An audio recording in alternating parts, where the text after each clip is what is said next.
Hello दोस्तों, स्वागत है आपका हमारे YouTube channel Hindi boy story में। मेरी माँ मेरी पूरी दुनिया थी। बचपन से लेकर आज तक अगर किसी ने मुझे बिना शर्त प्यार किया है तो वह सिर्फ मेरी माँ थी। हमारे घर में ज़्यादा पैसा नहीं था, लेकिन माँ ने कभी मुझे किसी चीज़ की कमी महसूस नहीं होने दी। वह खुद आधी रोटी खा लेती थी, लेकिन मेरी थाली हमेशा भरी रहती थी।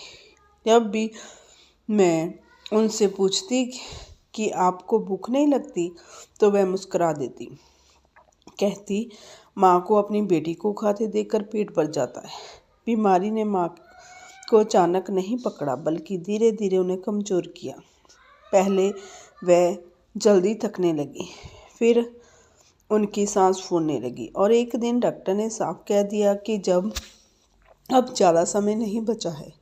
उस दिन मैं माँ के सामने मजबूत बनने की कोशिश कर रही थी, लेकिन अंदर से पूरी तरह टूट चुकी थी।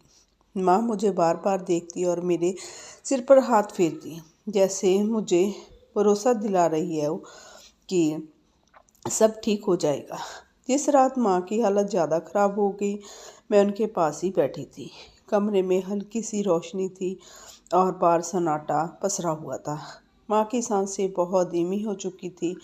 उन्होंने मेरी तरफ देखा और मेरी गर्दन में पड़े लॉकेट को अपने कांपते हाथों से पकड़ लिया। वह लॉकेट बचपन से मेरे पास था, लेकिन मैंने कभी उस पर ज़्यादा ध्यान नहीं दिया। माँ ने बहुत धीमी आवाज़ में कहा, बेटी, इस लॉकेट को हमेशा अपने पास रखना और कभी इसे खोलना मत। मैं घबरा गई।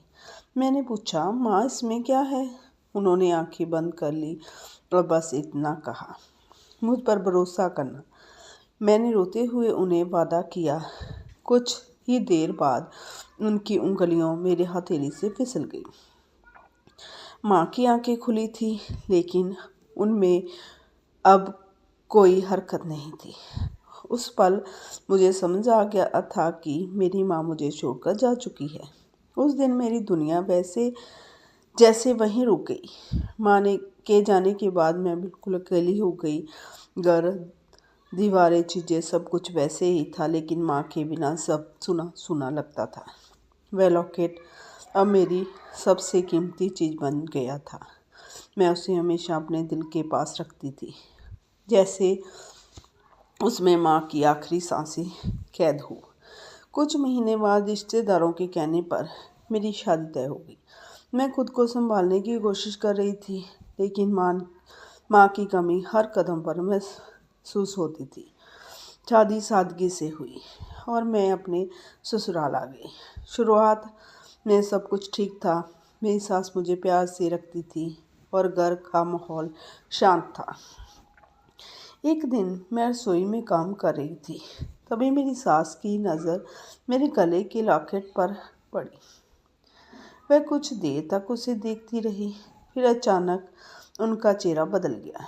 उन्होंने मुझसे पूछा कि ये लॉकेट कहाँ से आया। मैंने उन्हें माँ के बारे में बताया और कहा कि माँ ने मरते वक्त मुझे दिया था। ये सुनते ही वह थोड़ी देर चुप रही, फिर बिना कुछ कहे लॉकेट खोल दिया। लॉकेट के अंदर एक पुरानी सी चिट्ठी थी। कागज़ पीला पड़ चुका था और अक्षर हल्के हल्के मिटने लगे थे। मेरी सांस ने वह चिट्ठी मुझे थमा दी।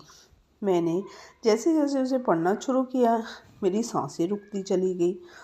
चिट्ठी में लिखा था कि मैं उनकी सगी औलाद नहीं हूँ। उन्होंने मुझे कई साल पहले कचरे के ढेर से उठाया था। दुनिया मुझे नाजायज़ कहेगी, लेकिन इसमें मेरी कोई गलती नहीं है। उन्होंने लिखा था कि उन्होंने मुझे दिल से पाला है और इंसान बनाया। यही उनकी जीवन की सबसे बड़ी जीत है। चिट्ठी के आखिर में लिखा था कि अगर कभी ये सच सामने आए तो मुझे खुद से नफ़रत नहीं करनी चाहिए। चिट्ठी मेरे हाथ से गिर गई। मेरी आंखों के सामने अंधेरा छाने लगा। मुझे लगा जैसे मेरी पूरी पहचान मुझसे छीन लगी हो। मैं रोने लगी और खुद से सवाल करने लगी कि क्या मैं सच में किसी की औलाद नहीं हूँ। उसी वक्त मेरी सास ने मुझे गले लगा लिया। उन्होंने बहुत प्यार से कहा कि औलाद खून से नहीं, प्यार और परवरिश से बनती है। उन्होंने उनके शब्दों में मुझे थोड़ी ताकत दी, लेकिन अंदर का दर्द कम नहीं हुआ।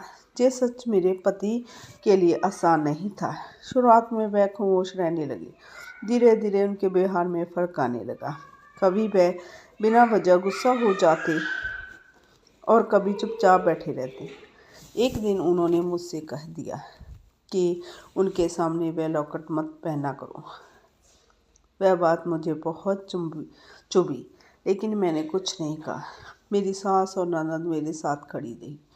उन्होंने मेरे पति को समझाया कि मेरी कोई गलती नहीं है। वक्त के साथ उन्हें भी समझ आने लगा कि वह गलत थी। एक दिन उन्होंने मुझसे माफ़ी मांगी और कहा कि वह सच से डर गए थे, मुझसे नहीं। आज वह लॉकेट मेरी अलमारी में रखा है। मैं उसे रोज़ नहीं पहनती, लेकिन उसे देखकर मुझे मेरी माँ की याद आती है। जिस माँ ने मुझे जन्म नहीं दिया, उसी माँ ने मुझे जीना सिखाया। अब मैं जान चुकी हूँ कि इंसान की पहचान उसके जन्म से नहीं, उसके कर्म और उसके दिल से होती है। और यही सोच मुझे हर दिन आगे बढ़ने की ताकत देती है। स्टोरी अच्छी लगी तो प्लीज़ मेरे चैनल को सब्सक्राइब, लाइक एंड शेयर ज़रूर करना। स्टोरी को पूरा देखने के लिए आपका बहुत बहुत धन्यवाद।